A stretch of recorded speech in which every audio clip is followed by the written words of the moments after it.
Shalom, selamat jumpa rekan-rekan saudara yang diberkati Tuhan.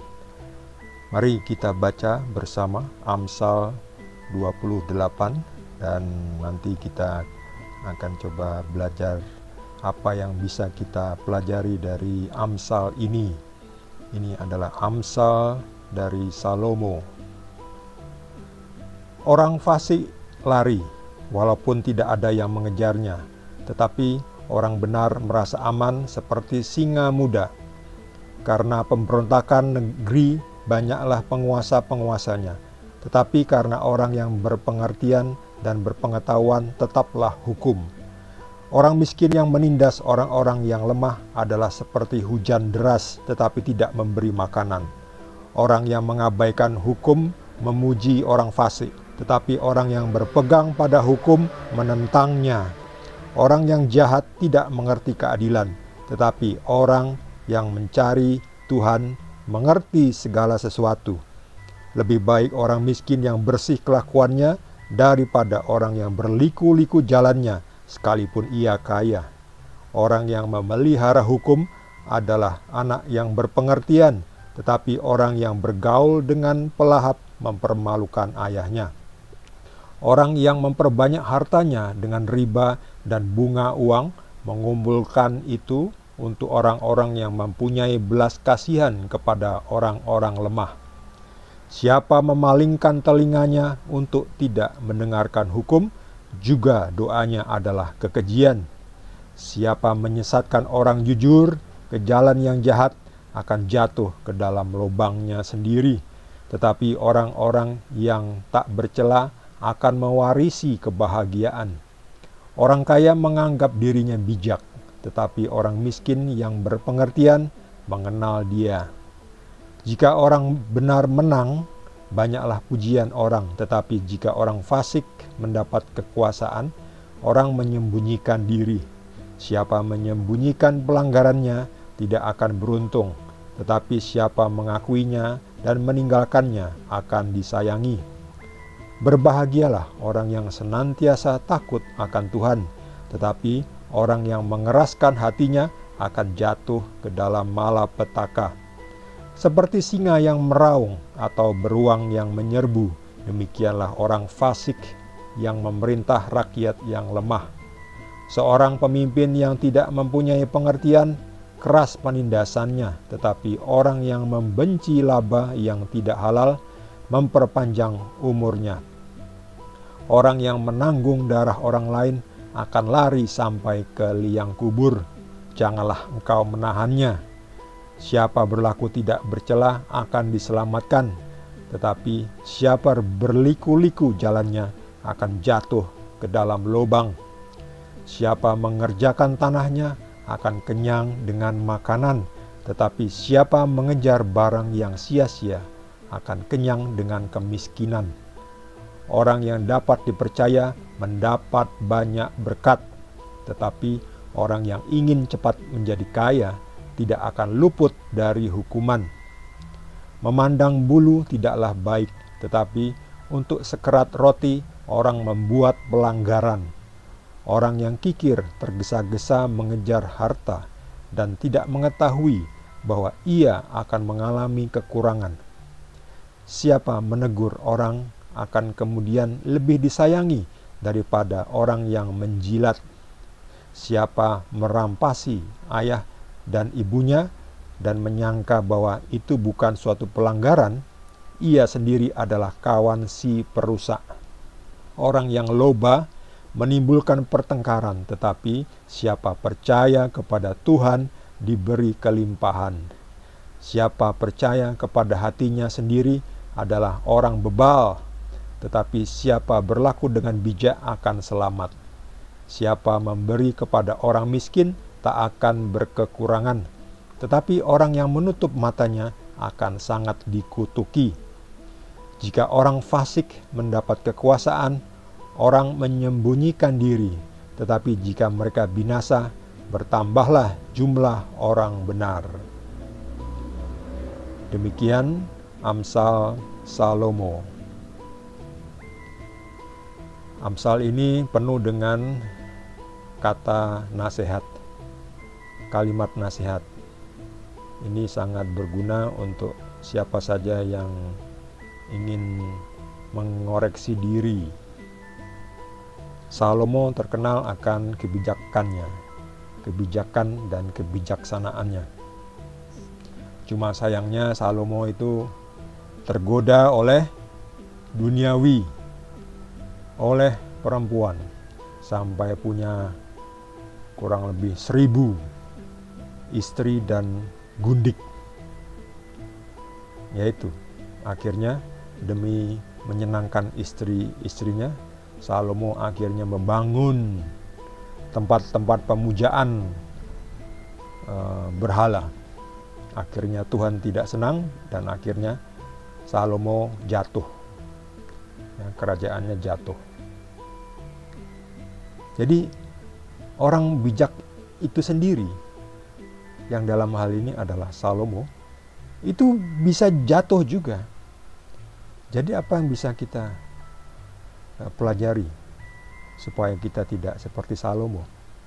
Padahal kita ini mungkin boleh dibilang tidak ada apa-apanya dalam hal kebijaksanaan dibanding dengan Salomo. Salomo adalah raja yang terkenal bijaksana. Sampai ratu dari selatan datang untuk belajar dari Salomo. Seperti kata Yesus, dari selatan akan datang untuk belajar kepada Salomo. Tetapi di sini ada yang lebih dari Salomo, yaitu Tuhan Yesus. Jadi kita harus lebih seperti Tuhan Yesus. Jangan sampai jatuh. Walaupun sudah mendapat berkat Tuhan dengan kebijakan, kebijaksanaan, dengan hikmat, bisa mengetahui mana yang benar dan yang salah. Jangan karena itu lalu kita malah milih yang salah. Jadi tetap berjaga-jaga, sebab setan, iblis itu meraung-raung, siap memangsa. Jangan sampai kita berada di jangkauannya, dalam jangkauannya. Iblis itu seperti anjing yang diikat. Jadi misalnya itu hanya perumpamaan ya, nggak mesti anjing, bisa juga harimau, bisa juga singa, bisa juga serigala ya. Nah, itu hanya untuk mengibaratkan. Jadi kita pakai saja serigala ya. Iblis itu seperti serigala, diikat, ada talinya ya. Jadi selama talinya itu tidak atau selama kita tidak berada dalam panjang dari tali itu, maka serigala tidak bisa menggigit kita. Nah, demikian juga iblis ya. Jangan sampai kita berada di dalam jangkauan iblis, supaya kita tidak diterkamnya. Jadi bagaimana maksudnya tidak dalam jangkauan iblis?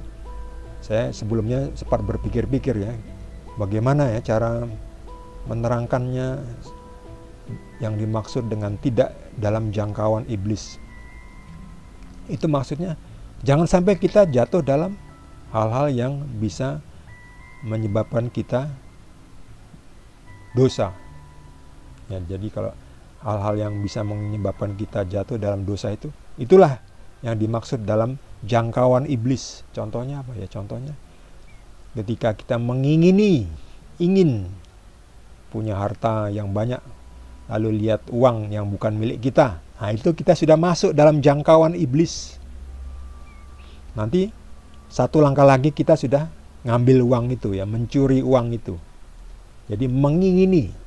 Jangan sampai mengingini, ingin yang bukan miliknya. Itu bahaya.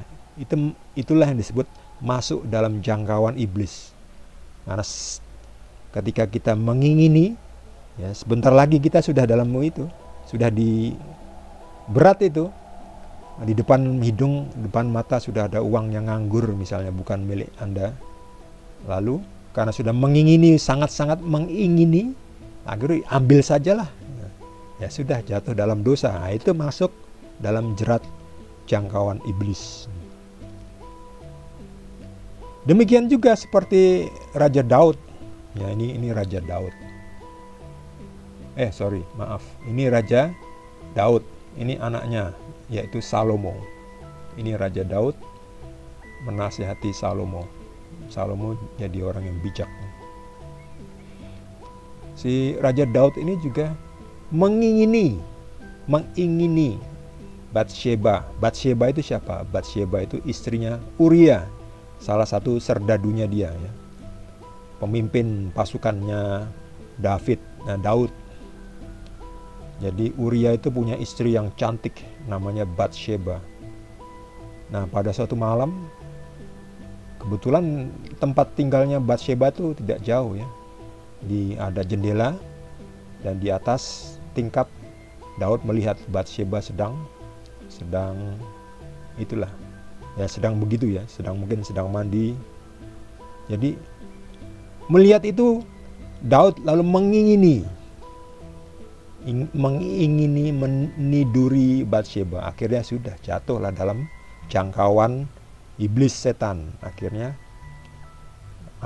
nggak bisa berhenti, ya. Akhirnya diundanglah si Batsheba masuk ke kamarnya Daud. Akhirnya ya terjadilah, ya. Itulah masuk dalam perangkap iblis, masuk dalam terkaman iblis, setan iblis. Nah, seperti itu. Makanya kuncinya jangan sampai kita masuk dalam jangkauan setan iblis, supaya kita tidak jatuh dalam dosa. Jangan mengingini. Kalau kita mengingini itu segera berbalik, karena itu bahaya, ya. Itu bisa jatuh. Satu langkah lagi jatuh. Tekad kita untuk hidup suci jatuh. Tekad kita untuk hidup bersih, jujur, tidak korupsi jatuh. Karena apa? Karena mengingini. Jadi ketika ada kepikiran mengingini, segera alihkan pikiran, pergi keluar, ya. Jangan lihat godaan, supaya Anda tidak jatuh dalam terkaman iblis. Bagi saudara yang mendapat pencerahan dari Tuhan, boleh juga berbagi dengan kita semua. Yang belum subscribe, jangan lupa di subscribe dan juga di like. Kita akan lanjutkan dengan Amsal berikutnya di video berikutnya. Terima kasih. Tuhan Yesus berkati kita semua.